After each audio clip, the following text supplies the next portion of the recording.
Bismillahirrahmanirrahim. Di antara syirik yang berkaitan dengan tauhid al-uluhiyah adalah menyembelih kepada selain Allah. Menyembelih kepada selain Allah. Ini juga syirik yang merajalela di tanah air kita. Menyembelih itu ibadah. Menyembelih itu ibadah. Kalau saya tanya sama adik-adik dalilnya, apa itu dalil menyembelih itu ibadah? Dalilnya apa? Adik-adik ngerti dalil nggak? Dalil itu Al-Quran maupun apa sunnah. Apa dalilnya kalau menyembelih hewan itu adalah ibadah? Dalilnya dalam surat apa? Inna a'tayna kal kautsar. Teruskan ayatnya, fasalli lirabbika wanhar.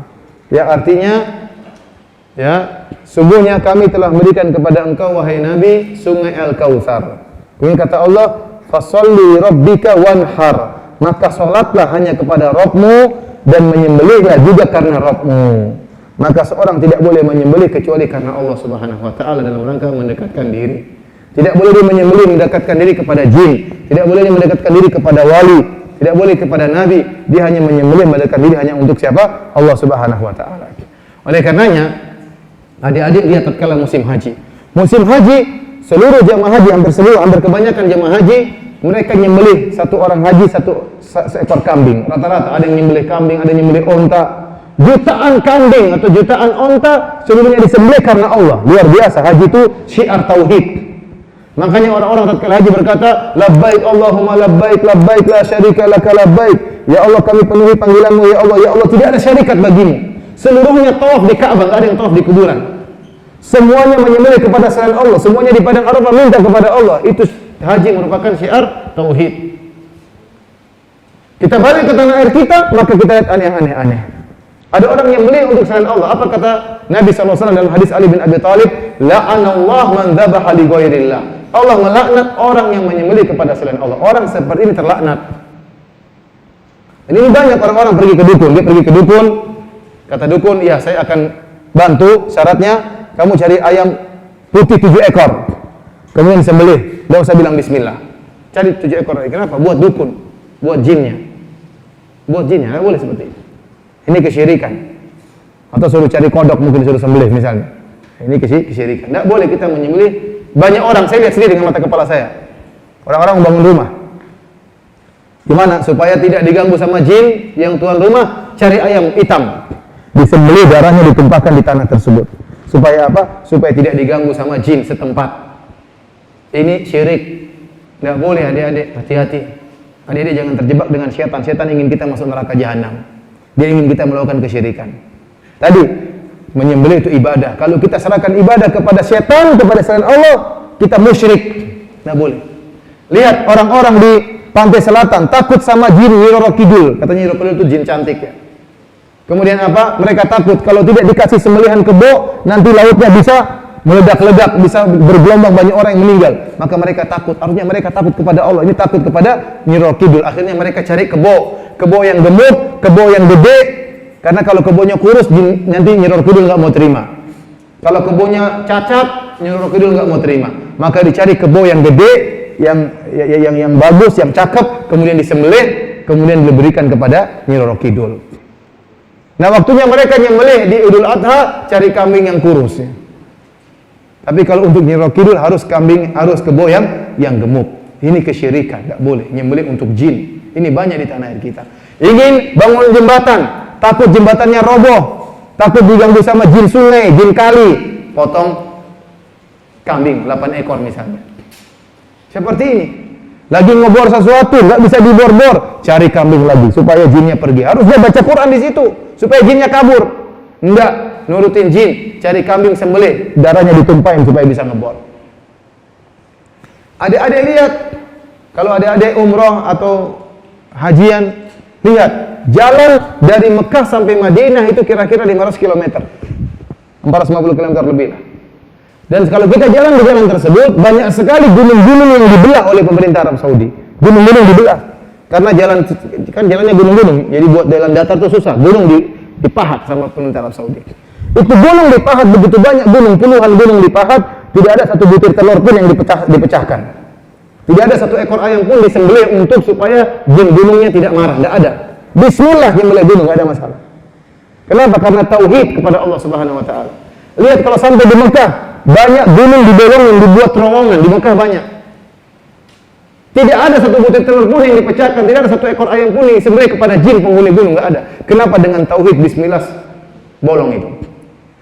Coba di tanah air kita, kalau ingin ya mau nebang pohon, takut sama jinnya, cari potong ayam sembelih. Ini baru pohon saja mau ditebang harus berapa ekor ayam, apalagi kalau gunung mau dibolongin ya.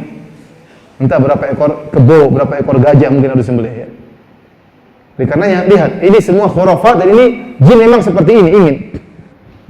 Saya ketemu orang, saya pernah diantar sama seorang abri, orang apa namanya, tentara dari Bandung menuju Jakarta, naik mobil. Sampai suatu tempat dia ngebel-ngebel, cing cing cing. Saya bilang, kenapa Pak ngebel-ngebel? Nggak ada apa-apa. Enggak Ustaz, nanti biar. Takut kalau dia nggak ngebel nanti jinnya ngamuk katanya. Ya akhi, dari mana seperti ini? Ente kan diajarin sama Nabi doa kalau keluar rumah. Bismillahirrahmanirrahim. Allahi la haula wala quwata illa billah. Itu doa mau taruh di mana? Enggak baca doa kemudian lewat depan jin bel-bel. Kalau enggak bel katanya jinnya marah. Takut sama jin seperti ini. Ada yang lihat harus baca doa dong. Allah sudah ajarin doa, Rasulullah SAW sudah ajarin doa. Ketakutan sama jin sungguh luar biasa. Di tanah air kita ini orang-orang sangat takut sama jin. Kenapa? Dukun banyak, santet banyak, ilmu sihir banyak, ilmu kesaktian mantra Buddha banyak, semuanya pakai jin. Orang-orang ke kuburan takut sama jin. Adik-adik kalau ke Arab Saudi, ke kuburan nggak ada takut sama jin sama sekali. Kenapa? Kuburannya sesuai dengan sunnah Nabi, pendek-pendek. Orang kalau ke kuburan ingat mati, bukan ingat jin. Tapi kalau di Indonesia kita lihat kuburan, lihat asap keluar kita udah takut. Kenapa? Bayangan kita ada jin yang akan keluar. Entah jin tomang, entah jin dan jun, ya. Entah mak lampir, entah Nyi Blorong, entah pocong. Masih mending kalau si manis jembatan Ancol, ya. Mengerikan. Dan adik-adik harus tahu adik-adik ya, bahwasanya setan-setan itu yang muncul di film-film itu atau setan-setan itu sesuai dengan taraf ekonomi masing-masing negara. Taraf ekonomi masing-masing negara. Kalau adik-adik nonton film, jangan nonton ya. Seperti film setan-setan dari Amerika. Setannya apa? Vampire ya, pakai baju jas, keren. Karena ekonomi mereka bagus sih. Kalau lihat setannya Cina pakai baju kerajaan, tapi setannya Indonesia kasihan miskin-miskin. Ada sendal bolong, baju bolong, ada pocong ya, ada gendruwo rambutnya semrawut belum mandi ya. Kenapa? Miskin-miskin. Maka setan-setan itu ya, yang fiktif-fiktif itu sesuai dengan apa? Ya, kalau gendruwo main ke Amerika nggak laku, sama. Kalau ada Dracula ke Indonesia mungkin nggak laku, terlalu keren setannya. Oleh karenanya ini semua fiktif, nggak benar ya. Jadi lihat, jin benar-benar diagungkan di tanah air kita. Sehingga dia semakin kepala besar dan sering mengganggu kita. Sampai orang-orang mau kamar mandi saja takut. Kenapa? Nonton film setan takut. Mau kamar mandi, Rasulullah ajarin doanya, Allahumma inni a'udzubika minal khubuthi wal khaba'ith. Ya Allah, aku berlindung kepada Engkau dari jin lelaki maupun jin betina, jin perempuan. Tapi karena kita nonton film-film takut, untuk kamar mandi harus dibuka sedikit, takut. Padahal lampu sudah dinyalain. Kenapa? Ketakutan sama jin. Akhirnya benar-benar dikuasai oleh jin. Dukun semakin beredar, dukun di mana-mana dihormati, ini di tanah air kita. Padahal itu semua apa? Kesyirikan. Jadi adik-adik hati-hati, di antara kesyirikan yang banyak tersebar di tanah air kita adalah menyembelih kepada selain Allah. Tidak boleh kita menyembelih apapun kecuali hanya untuk Allah Subhanahu wa Ta'ala. Jangan sampai kita menyembah jin. Jangan sampai kita menyembah jin melalui para dukun. Dan jangan pernah percaya kepada para dukun. Para dukun itu jangan pernah percaya. Para dukun kebanyakan bohong. Mereka pernah benar cuma sekali-sekali. Lihat para dukun, apa kata para dukun? Yang ingin punya uang banyak datang sama saya. Padahal dia juga miskin dukunnya. Iya, kalau dia kaya, bisa kaya, ngapain dia buka praktek perdukunan? Dia bilang yang ingin dapat cewek cantik datang sama saya. Padahal istrinya mukanya amburadul, Pak dukun tersebut. Ya. Ngapain percaya sama dukun? Jadi mereka itu pembohong, hanya menipu umat Islam. Makanya kalau di Arab Saudi, dukun itu hukumannya dipenggal. Di Arab Saudi dukun hukumnya apa? Dipenggal. Kenapa? Karena dukun itu bekerja sama dengan syaitan dan mengajarkan kesyirikan kepada umat Islam dan juga membuat takut umat Islam. Kenapa orang Indonesia kalau sudah jengkel sama temannya dia tidak bisa balas, dia pergi ke dukun, tolong santet. Akhirnya disantetlah temannya, kasihan. Dimasukin paku dalam perutnya, dimasukin baskom dalam perutnya, ya. Untung nggak dimasukin drum dalam perutnya. Mengerikan. Ini kan ngawur seperti ini, apa menyiksa orang. Makanya dukun-dukun seperti itu harusnya disembelih, dipenggal. Kenapa? Mereka bekerja sama dengan setan. Nah, di tanah air kita dukun-dukun sangat dihormati. Hampir setiap kampung ada dukun.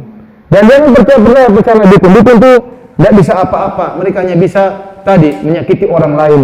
Untuk keberhasilan nggak mungkin berhasil.